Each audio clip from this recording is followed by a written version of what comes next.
Hello students, I am Jitin and all of you are welcome in my e-learning class.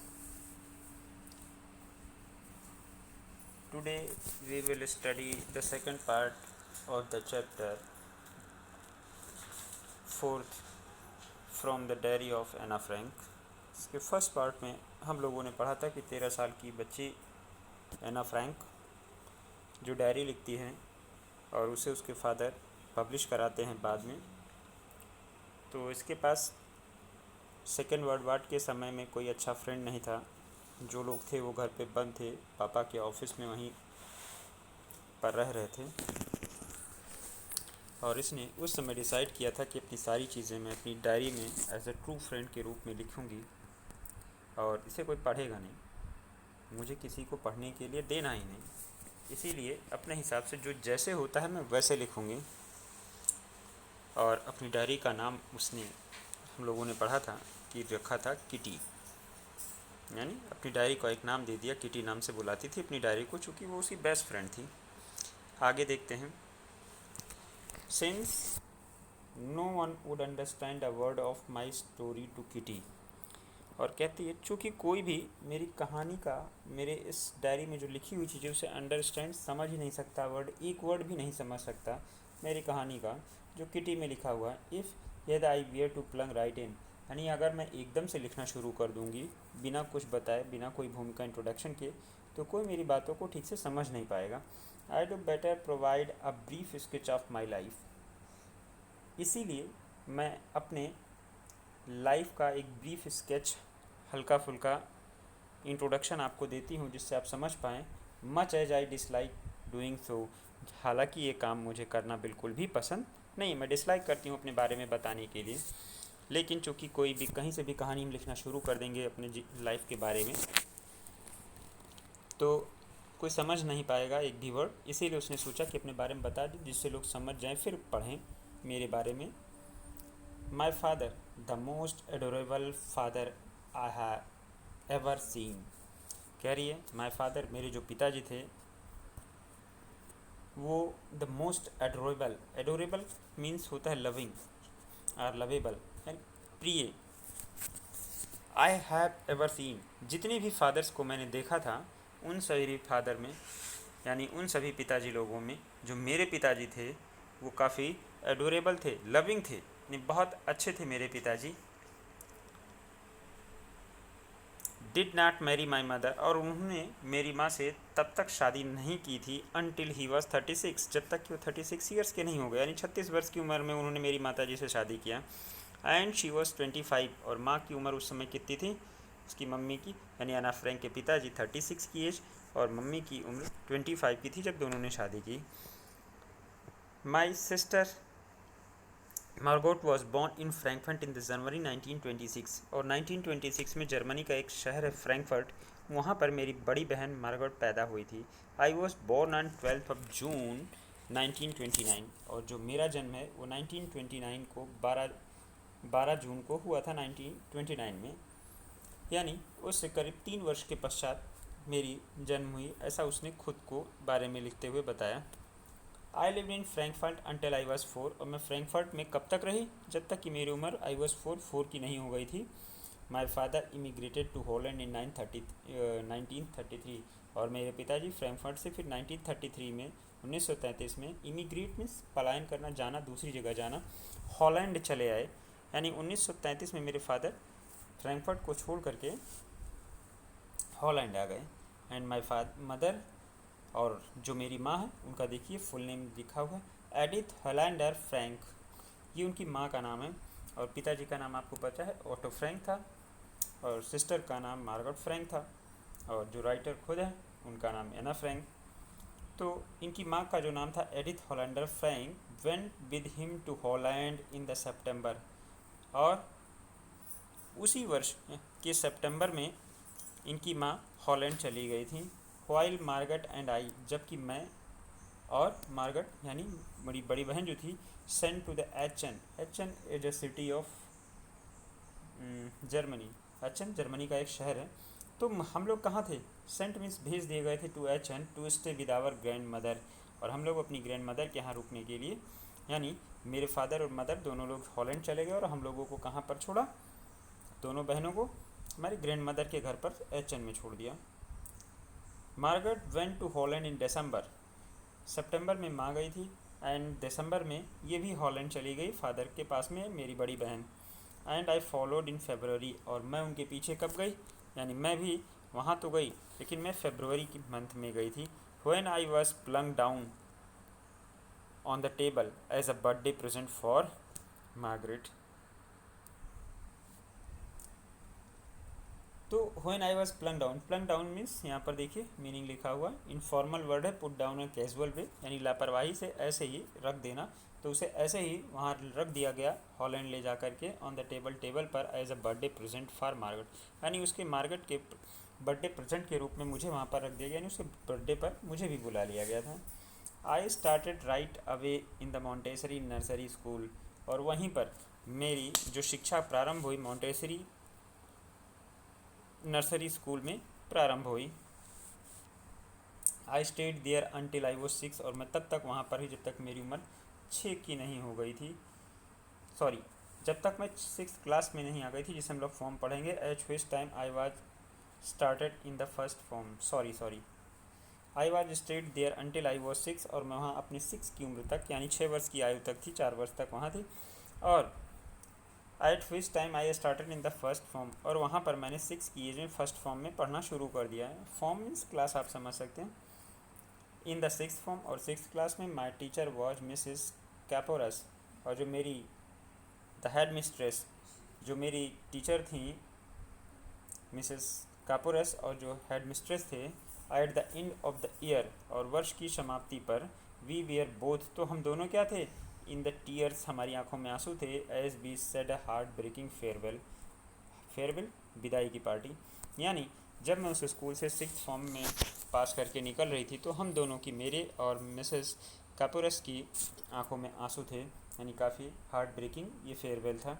In the summer of 1941 grand माँ fail, और 1941 की summer में, गर्मियों में दादी माँ बीमार हो गई, and had to have an operation, एक ऑपरेशन भी उन्हें कराना पड़ा।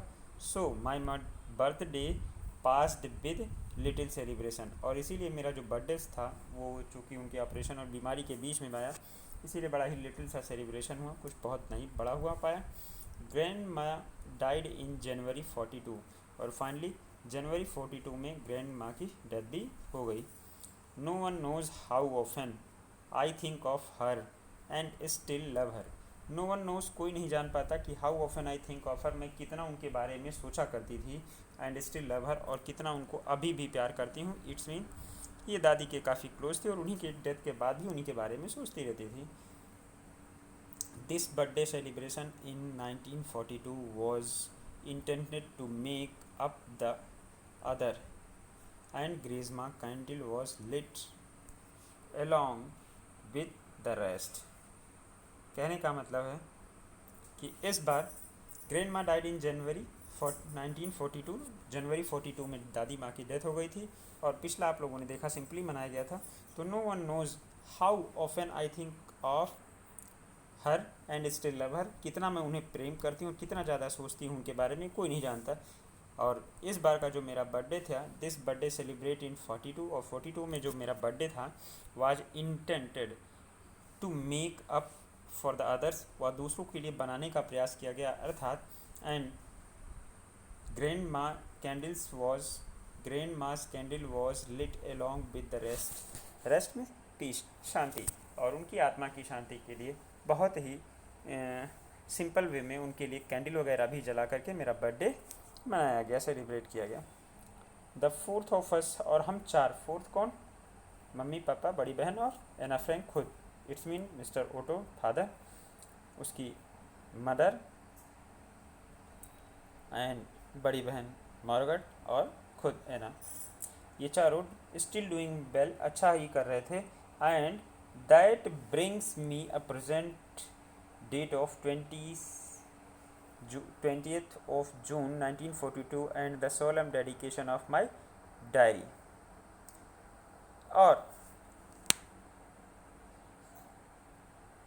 हम चारों लोग बढ़िया कर ही रहे थे, and the brings me to the present date, और आज की जो वर्तमान की डेट है 20 जून 1942 की, इस समय ये सॉल्म डेडिकेशन ऑफ माई डायरी, या मेरी डायरी के लिए एक भावभीनी श्रद्धांजलि की तरीके से थी, जो हम लोगों ने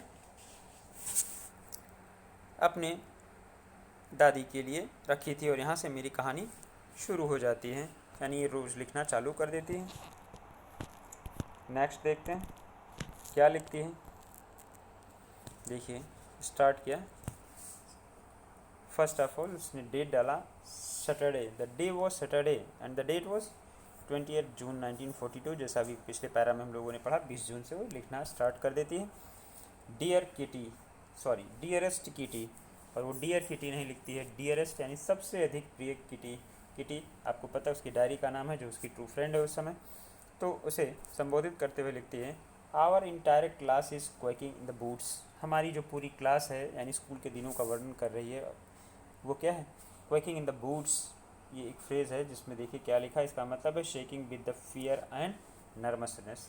यानी आपने देखा जब कोई फियरनेस और नर्वसनेस में पड़ा हुआ होता है, यानी डर लगा होता है थोड़ा सा, या नर्वस होते हैं, तो उस समय आदमी पैर हिलाता रहता है। इसी को क्वेकिंग इन इट्स बूट्स कहा गया है। यानी हम लोग बड़े ही नर्वस से, परेशान से थे। और द रीज़न ऑफ कोर्स, और जो रीज़न था वो बिल्कुल ठीक था। क्यों? वो ये था, is the fourth coming meeting, जो आने वाली मीटिंग थी, इन विच, जिसमें द टीचर डिसाइडेड, टीचर को ये डिसाइड करना था, who will move up to the next form. Form means मैंने आपको पहले बताया, एज अ क्लास आप मान सकते हैं कि नेक्स्ट क्लास में नेक्स्ट फॉर्म में कौन जाएगा, and who will be kept back, और कौन पीछे रहेगा, यानी कौन अगली क्लास में जाएगा और कौन नहीं जाएगा। इसकी टीचर के साथ में बस मीटिंग होने ही वाली थी, फोर्थ कमिंग थी, इसीलिए सभी लोग थोड़े से नर्वस थे, यानी क्वैकिंग इन इट्स बूट्स। ये वाली कंडीशन सभी की थी, हाथ पैर हिला रहे थे, थोड़े टेंशन में थे, परेशान थे। हाफ द क्लास, और जो आधी क्लास है, इज़ मेकिंग बेट, वो क्या कर रही थी, मेकिंग बेट, बेट मीन्स शर्त, वो शर्त लगा रही थी कि कौन आगे जाएगा कौन पीछे रह जाएगा। जीएन एंड आई, जीएन और मैं, जीएन उनकी कोई सहेली वगैरह है, दूसरी स्टूडेंट है, एंड आई और मैं, laugh our self silly at the two boys behind us, हम लोग स्वयं इन अपने पीछे बैठे हुए दो बच्चों पर हंस रहे थे, जिनका नाम सीएन एंड जैक्स था। यानी जीएन और मैं अपने पीछे बैठे हुए उन दो लड़कों के ऊपर हम लोगों को हंसी आ रही थी।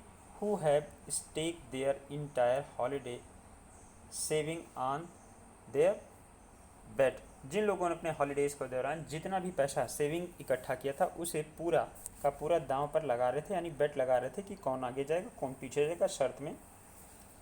फ्रॉम मॉर्निंग टू नाइट, सुबह से लेकर रात तक एक ही काम, यानी पूरे दिन एक ही काम चल रहा था, और वो क्या था, इट इज़, और वो काम ये था, यू आर गोइंग टू पास, कि आप पास होने वाले हैं। तो सामने वाला रिस्पॉन्स करता, नो आई एम नॉट, नहीं नहीं मैं पास नहीं हो पाऊँगा। फिर दूसरा कहता, यस यू आर, हाँ तुम ऐसा कर जाओगे, इट्स मीन आप अगले क्लास में जाएंगे, नो आई एम नॉट, फिर ये नहीं नहीं शायद मैं नहीं जा पाऊँगा, ये गड़बड़ हो गया। जैसे फॉर्मली बच्चे आपस में बात करते हैं, उस हिसाब से इन्होंने लिखा हुआ है, डिस्क्राइब किया है। Even G's pleading glance and my angry outburst can calm them down, और जो चीज़ थी वो pleading glance and my anger outburst can not calm them down, और वो रिक्वेस्ट कर रही थी, बार बार इन्हीं चीज़ों को बता रही थी, इन पे नज़र डाल रही थी, लेकिन जो मेरा एंगर था आउटब्रस्ट बाहर की तरफ फट पड़ सकता था, फिर जो शांत नहीं होता, यानी मैं बार बार इन्हीं सब चीज़ों को देखकर थोड़ा सा परेशान हो रही थी।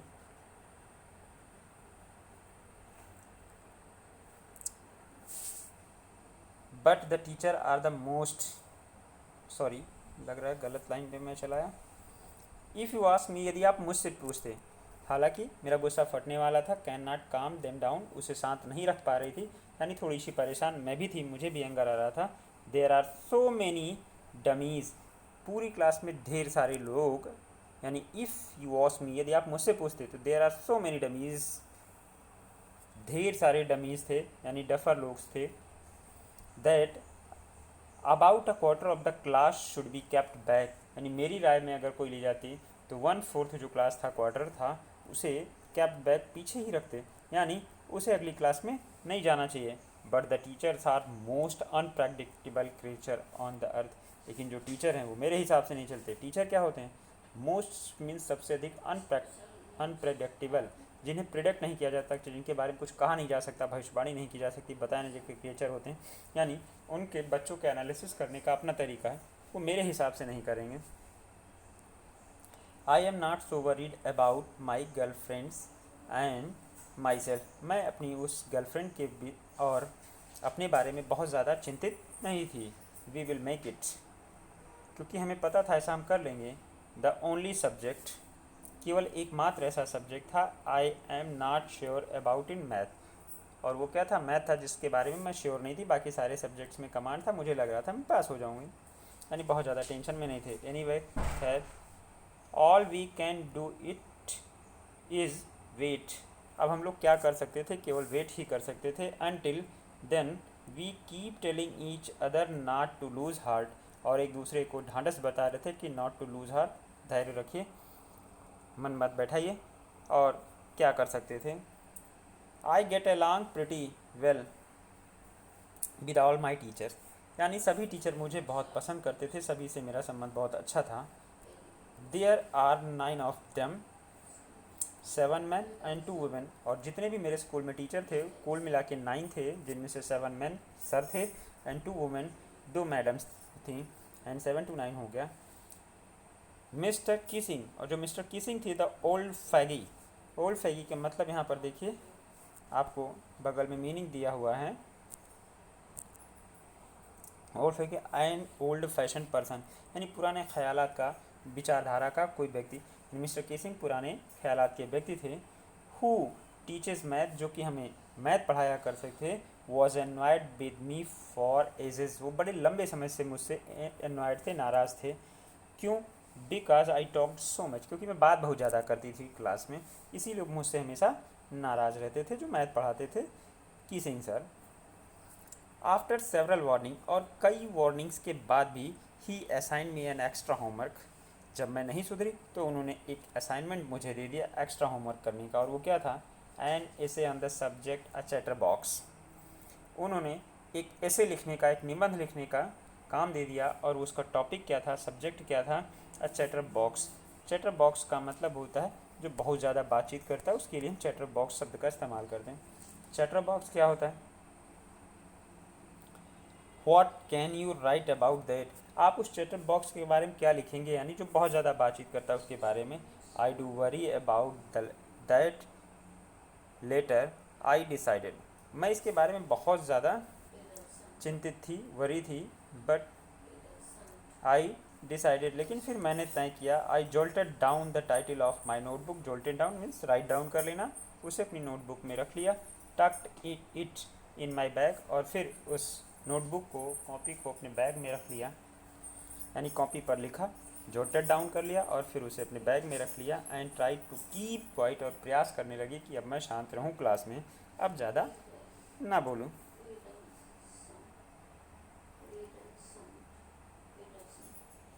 दैट इवनिंग, और उस शाम को, after I do finish the rest of my homework, जब मैंने अपना सारा होमवर्क फिनिश कर दिया, the not about the essay caught my eyes, तब मेरी नज़र उस एसे के पर पड़ी, यानी जो मैंने कॉपी में एसे का टॉपिक, सब्जेक्ट, टाइटल लिख रखा था चैटर बॉक्स, तब उस पर मेरी नज़र पड़ती है कि अरे ये काम तो रह ही गया है। और फिर जब नज़र पड़ती है, I began thinking about the subject, तो उस सब्जेक्ट पर सोचना शुरू कर दिया। While chewing the tip of my fountain pen, और च्यूइंग चबाते हुए, tip of my fountain pen, अपने फाउंटेन पेन यानी इंक वाले पेन का ऊपर से पकड़ के। आपने देखा होगा बहुत से बच्चे सोचने लगते हैं, बड़े लोग भी, तो मुंह में पेन या कुछ लेते हैं, उसे हल्का हल्का दांत से चबाते रहते हैं, दबाते रहते हैं। वैसे ही वो पेन मुंह में डाल के सोचती रही उस टॉपिक के बारे में कि क्या लिखें, कैसे लिखें। Any one could rumble on, rumble on का मतलब बगल में आपके देखिए लिखा हुआ, talk or write aimlessly for long, यानी बिना एम की ही ऐसे ही लिखते जाना। तो any one could rumble on, कोई कुछ भी ऐसे ही लिख सकता है and leave the big space between the words, और फिर वर्ड्स के बीच में बड़ी बड़ी जगह छोड़ता है। यानी कुछ ऐसा हम कहते हैं, जैसे कभी कभी पेपर में क्या होता है, हमको आंसर्स नहीं आते तो हम क्या करते हैं, वर्ड्स बड़े बड़े लिखते हैं और उनके बीच में गैपिंग भी बढ़ा देते हैं, और हमको पता होता है कि हमको आ नहीं रहा है, फिर भी हम कुछ ना कुछ लिखते ज़रूर हैं और ये सोचते हैं कि शायद इस पर भी एक आध नंबर 2 नंबर कुछ ना कुछ तो मिल ही जाए, ब्लैंक रहने पर तो कुछ नहीं मिलेगा। यानी रंबल ऑन करते हैं, बिना एम का, बिना किसी कुछ बताए ऐसे ही कुछ भी जो भी मन में आता है लिखते हैं, और वर्ड्स के बीच में स्पेसेस भी देते हैं कि देखने में भरा भरा लगे कि खूब ढेर सारा लिखा तो कुछ नंबर दे दें। ऐसे ये लिखना शुरू करती है। But the trick was to come up with convincing argument to prove the necessity of talking.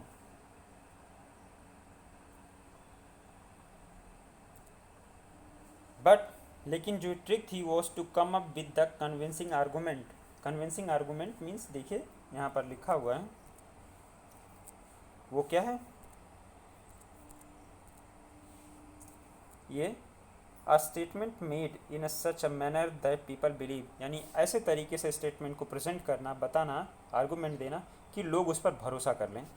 तो इस ट्रिक के साथ में क्या हुआ, convincing argument to prove the necessity of talking, यानी बात करने की आवश्यकता के ऊपर मैंने ढेर सारे आर्गूमेंट्स लिखे और इस टाइप से कन्विंसिंग लिखे कि लोग उस पर भरोसा कर सकें।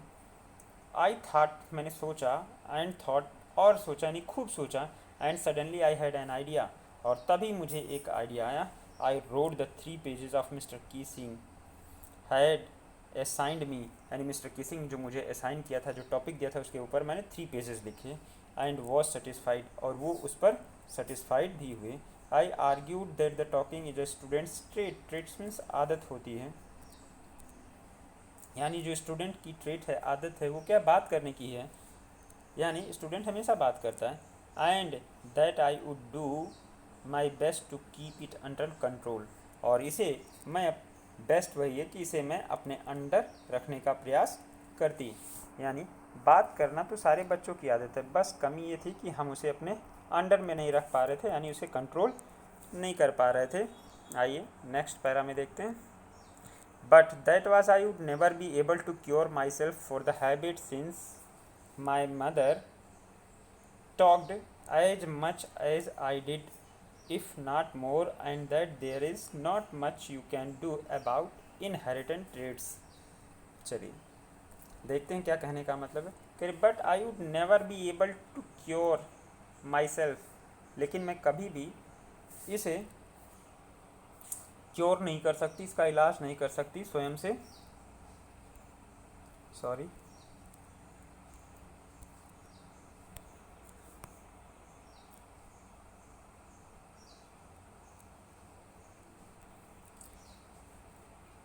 But that I would never be able to cure myself, लेकिन मैं इसका स्वयं से कोई बढ़िया इलाज नहीं कर सकती, यानी इस पर कंट्रोल नहीं कर सकती, ऑफ द हैबिट, क्योंकि ये मेरी आदत में था। सिंस माई मदर, चूँकि my mother talked as much as I did, जितना मैं बात करती हूँ मेरी माँ भी उतनी ही बात किया करती थी, या यूँ कहें जितना मेरी माँ बात करती थी उतना ही बात मैं भी किया करती थी, इफ़ नॉट मोर, ये उससे कम नहीं करती थी। And there, and that there is not much you can do about the inherent traits, और जो इनहेरिटेंट, अनुवांशिक, यहाँ पर देखिए इसकी मीनिंग भी दी हुई, क्वालिटी, फिजिकल या मेंटल जो भी है, that are gets from one's parents, यानी जो किसी के पेरेंट्स से उसमें आती है। कहते हैं ना, हम अपनी मम्मी के जैसे हैं, पापा के जैसे हैं, उन्हीं के जैसे बात करते हैं, चलते हैं, वैसे ही। तो कह रहे हैं क्या करें, मेरी जो बात करने की आदत है वो इसलिए ऐसी है क्योंकि मेरी मम्मी बहुत ज़्यादा बात करती है, तो सेम वैसे ही मैं भी बात करती हूँ। ये मेरी इनहेरिटेंस हैबिट है, ट्रेट है, इसे बदल नहीं सकती। Mr Keesing had a good laugh at my argument, और मिस्टर किसिंग मेरे इस आर्गूमेंट पर खूब हंसते हैं। But when I proceed to talk my way through the next lesson, लेकिन I proceeded to talk my way through the next lesson, लेकिन अगले लेसन को पढ़ाते समय जब मैंने फिर से बात करना कंटिन्यू किया तो ही असाइन में ये सेकेंड ऐसे, तो उन्होंने दोबारा ऐसे दे दिया मुझे लिखने के लिए। This time it was suppose to be an incorrigible chatterbox, एक इनकॉरिजिबल चैटर बॉक्स के ऊपर ये मेरा टाइटल था जिसके ऊपर उन्होंने मुझे ऐसे लिखने की बात कही। इनकॉरिजिबल क्या होता है? Something that can not be corrected, यानी एक ऐसी चीज़ जिसे ठीक नहीं किया जा सकता। तो एक इनकॉरिजिबल चैटर बॉक्स एक बातूनी आदमी जिसे कभी ठीक नहीं किया जाए, यानी उसे चुप नहीं कराया जा सकता, ऐसे के ऊपर आपको निबंध लिखना था इस बार। I handed it in and Mr Keesing had nothing to complain about for the 2 whole lesson. और फिर से इसने लिख के उन्हें वापस किया और अगले 2 लेसन्स तक मिस्टर किसिंग ने इसे कुछ नहीं कहा, यानी ये बोलती रही, बात करती थी, तब भी ज़्यादा कुछ नहीं कहा, चलने दिया, डांटा नहीं। How ever during the 3rd lesson he had finally enough. लेकिन जब तीसरे लेसन पर वो पढ़ा रहे थे तो उस समय कुछ ज़्यादा ही हो गया और वो चिल्ला पड़े। कहते हैं enough rank as punishment for talking in the class में बात करने की वजह से पनिशमेंट के रूप में राइट एंड ऐसे इंटाइटल, एक ऐसे लिखिए जिसका टाइटल क्या है? Quack quack quack said mistress chatters box, यानी quack quack quack said Mr chatterbox. इस नाम के टाइटल पर आप एक ऐसे लिखेंगे। The class roared and I had to laugh too, यानी पूरी क्लास इस फनी से टॉपिक को सुनकर हंसने लगा और I had to laugh too, मैं भी हंस पड़ी। दो यद्यपि I had never exhausted my ingenuity on the topic of chatter box, हालांकि कह रही है कि सारे लोग जब हंस रहे थे तो मुझे भी इस अजीब से क्या नाम है टॉपिक पर हंसी आ रही थी, लेकिन क्या करें। आई had never exhausted my ingenuity on the topic of chatter box, हालांकि मैं इस चैटर बॉक्स के बारे में क्या लिखूंगी इस विषय पर मुझे कुछ समझ नहीं आ रहा था। यानी जो इंजेनिटी थी उसका मतलब देखिए बगल में लिखा है ओरिजिनली एंड इन्वेंटिवनेस, यानी खुद ओरिजिनल आइडियाज़ मेरे क्या हैं, इस पर कैसे मैं लिखूंगी ये थोड़े से कठिन था मेरे लिए। I was trying to keep up with something else, अब ये मेरे लिए कुछ अन्य काम करने का समय था। समथिंग ओरिजिनल, जो कुछ ओरिजिनल हो, यानी पिछली बार जैसे मैं सोच समझ के ऐसे ही एमलेसली लिख रही थी, रंबलान था, वो नहीं करना है, इस बार कुछ अलग करना था। माई फ्रेंड सेन, और इनका जो फ्रेंड था Sen, who was a good at poetry, वो पोएट्री में बहुत अच्छा था, offered to help me write the essay from beginning to end in a verse, उसने मुझे एक हेल्प ऑफ़र किया और बोला कि क्यों ना इस बार जो आपकी ऐसे है उसे वर्स में लिखा जाए। वर्स क्या होता? इन अ रिदमिक स्टाइल, पद्य की जैसा, यानी जैसे हम कोई कविता या पद्य पढ़ते हैं उस टाइप से वर्सेस में लिखा जाए एक रिदमिक लय ताल में। And I jumped for Joy, और ये सुनकर मैं खुशी से कूद गई, यानी कूद पड़ी, यानी बहुत ज़्यादा खुश हुई। Mr Keesing was trying to play a joke on me with the ridiculous subject, और मिस्टर केसिंग जो थे वो मेरा मजाक उड़ा रहे थे इस रिडिकुलस यानी मूर्खतापूर्ण सब्जेक्ट को लेकर के। But I had make sure that joke was on him, और मैं ये चाहती थी कि ये जो घूम करके फिर उन्हीं पर आ जाए, यानी मजाक मेरे बजाय उनका हो जाए। आई फिनिश्ड माई पोएम, मैंने अपना पोएम ख़त्म किया, यानी इस पर लिख लिया। एंड इट वॉज ब्यूटीफुल, और ये बड़ा ही सुंदर था। It was about a mother duck and a father swan with 3 baby duckling who were bitten to death by the father because they quacked too much. और ये जो कहानी इस बार इन्होंने लिखी हुई थी, it was about a mother duck, ये एक मदर डक है और उसका फादर है स्वान, विद 3 बेबी डकलिंग, 3 छोटे बतख के बच्चे हैं, who were beaten to death, जो काट करके उसके फादर के द्वारा मार डाले गए, यानी उसके फादर ने काट के उन्हें बाइट करके मार डाला, सॉरी बीटेन करके, by the father because they quake too much, क्यों पिता ने मार दिया क्योंकि वो बच्चे जो थे डकलिंग जो थे बहुत ज़्यादा क्वेक क्वेक करते थे, शोरगुल करते थे, आवाज़ करते थे, बातचीत करते थे। Luckily Mr Keesing took the joke the right way, अब इसके कहने का मतलब ये है यू डकलिंग, हम लोग बच्चे हैं जो आपस में बातचीत करते हैं, और फादर, स्कूल में फादर के रूप में टीचर उपलब्ध होता है, तो आप वो फादर हैं जो अपने बच्चों के बोलने पर उसे मार डाले थे, ये कहना चाह रही थी। और लकली, भाग्यवश क्या हुआ, Mr Keesing took the joke in the right way, और मिस्टर कीसिंग ने ये जोक को राइट वे में लिया, यानी जिस तरीके से चाहती थी कि वो देखें समझे पढ़ें वैसा ही हुआ। He read the he read the poem to the class, उन्होंने क्लास में इस पोएम को पढ़ा, एडिंग हिज ओन कमेंट्स, और उस पर अपने कुछ कमेंट भी दिए, टिप्पणियाँ भी की, and to the several other classes as well, और जाकर दूसरे क्लासेस में भी पढ़ा, वहाँ पर भी अपनी टिप्पणियाँ दी। सिंस, चूँकि then I have been allowed to talk, और इस घटना के बाद, इस कहानी के बाद मुझे अलाउ कर दिया गया बात करने के लिए, and I have been assigned any extra homework, बिना किसी एक्स्ट्रा होमवर्क के असाइन किए हुए, यानी अब मुझे बात करने पर एक्स्ट्रा असाइनमेंट नहीं मिलता था ऐसे लिखने का। On the contrary, mister Keesing always making jokes these days, और इसका प्रभाव ये हुआ कि जो मिस्टर किसिंग थे वो अब एक ओल्ड फैशन होने के बजाय अब थोड़े हंसी मजाक करते हुए हमेशा बात करने लगे, जोक्स छोड़ने लगे। और जैसा कि किसी को लेटर डायरी लिखने के बाद हम संबोधित कि योर्स एन ए, यानी आपका अपना या प्रिय, तो योर्स एन ए, और डायरी किटी को लिखती है कि आप, तुम्हारी kitty. Extract from the diary of a young girl with the slide adaptation, और ये कहाँ से लिया गया है, कहाँ का एक्सट्रैक्ट है, the diary of a girl. ठीक है, उम्मीद है आप लोगों को लेसन समझ में आया होगा। Thank you. इसके आंसर्स क्वेश्चंस लिखिएगा। बाय।